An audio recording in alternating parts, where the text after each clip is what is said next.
Hello दोस्तों, SPA classes 1 में आपका हार्दिक स्वागत एवं अभिनंदन है। आप देख रहे हैं अपने चैनल को।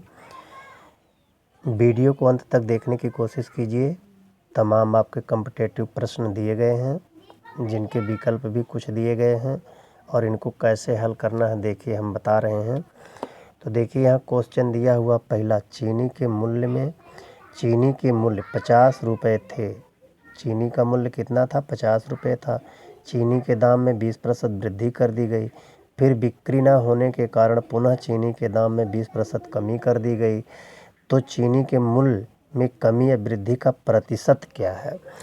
चीनी के मूल्य में कमी या वृद्धि का प्रतिशत, यहाँ जो कमी या वृद्धि का प्रतिशत पूछा है, तो प्रतिशत के बजाय कमी या वृद्धि का प्रतिशत के बजाय चीनी का दाम देख लीजिए। दाम भी बता दे रहे हैं और प्रतिशत भी बता दे रहे हैं। यहाँ दाम के बारे में दिया गया है, दाम के बारे में दिया गया, प्रतिशत के बारे में नहीं दिया। प्रतिशत का भी बता दे रहे हैं। देखिए जो यहाँ दिया गया अभी हम बनाए हैं, 5% बराबर 55 है, 4% बराबर 48 है।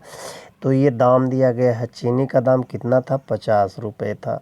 चीनी का दाम 50 रुपये था। 50 में 20% की वृद्धि हो गई।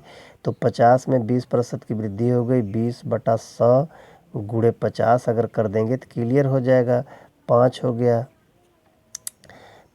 गया, 20 25 100 हो गया, यहाँ 10 हो गया। तो यहाँ पर जो है चीनी का दाम 20% बढ़ा है, तो ये 10 रुपये बढ़ गया है। कितना बढ़ा है? 10 रुपये बढ़ गया है चीनी का दाम। चीनी का दाम जब 10 रुपये बढ़ गया है, तो चीनी का दाम 10 रुपये बढ़ के 60 रुपया हो गया। अब देखिए 60 रुपये का, तो देखिए अब यहाँ जो बढ़ा हुआ है 60 रुपया हमारा दाम चीनी का हो गया। फिर 20% कम हो गया, बिक्री नहीं हो रही है, तो 20 25 100, इनको काट देंगे, 12 25 60। 60 में से जैसे हम यहाँ 50 में जोड़े हैं 10, 60 हुआ है, तो वैसे यहाँ 12 घटाएंगे। अब चीनी का दाम 48 रुपये हो गया। तो चीनी के दाम जो पहले था वो कितना हो गया है? 48 रुपये। और जो कमी या बेसी होता है, जब जहाँ पर ऐसे प्रश्नों में देखिए जहाँ 20% की बढ़ोतरी हो और 20% की कमी हो, तो वहाँ हमेशा हानि होती है, चूँकि एक ही मूल्य पर कमी और वृद्धि हुई है।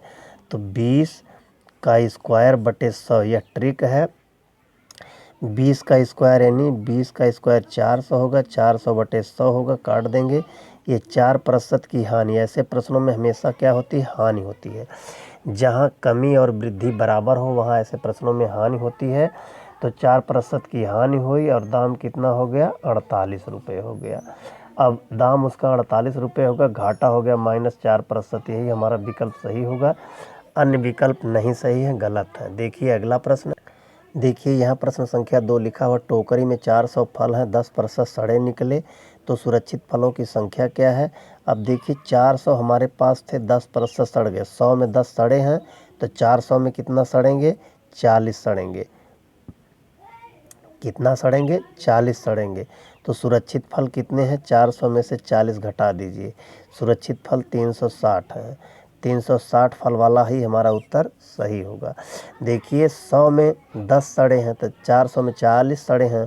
सुरक्षित फलों की संख्या पूछा है, 40 घटा देंगे, सुरक्षित फल 360 हैं, यही हमारा उत्तर होगा। देखिए अगला प्रश्न क्या है।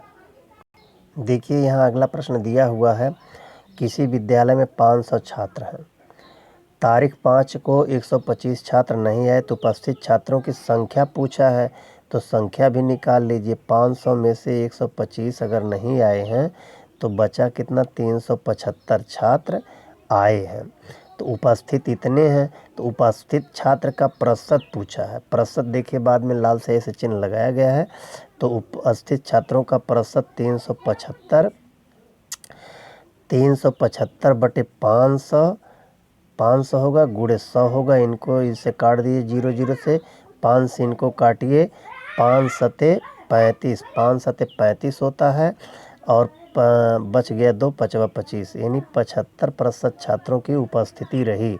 छात्रों की उपस्थिति कितना रही? 75% रही। तो इस प्रकार 75% आ गया। 75% कोई विकल्प नहीं दिया है, सभी विकल्प गलत हैं। ये 75% बाद में बनाया गया, यही सही है, 60 था।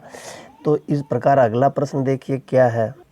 देखिए दोस्तों यहाँ दिया हुआ, किसी धन का 25% 400 रुपया है, तो पूरा धन क्या है? 25% का मतलब 25/100 बराबर 400 है। तो ये उल्टा तिरिया गुणा हो जाएगा, 400 गुणे 100/25 होगा। 25 चौक के काट देंगे, 4 चौक के 1600 रुपये होगा। यह हमारा उत्तर कितना आ गया? 1600 रुपया। 1600 रुपया पहला विकल्प सही है, दूसरा तीसरा चौथा गलत है। इस प्रकार से यह प्रश्न पूरा हुआ। हमारी वीडियो कैसी लगी? अगर अच्छी लगी हो तो लाइक एवं सब्सक्राइब कर दीजिए दोस्तों। आज की क्लास यहीं समाप्त होती है। धन्यवाद।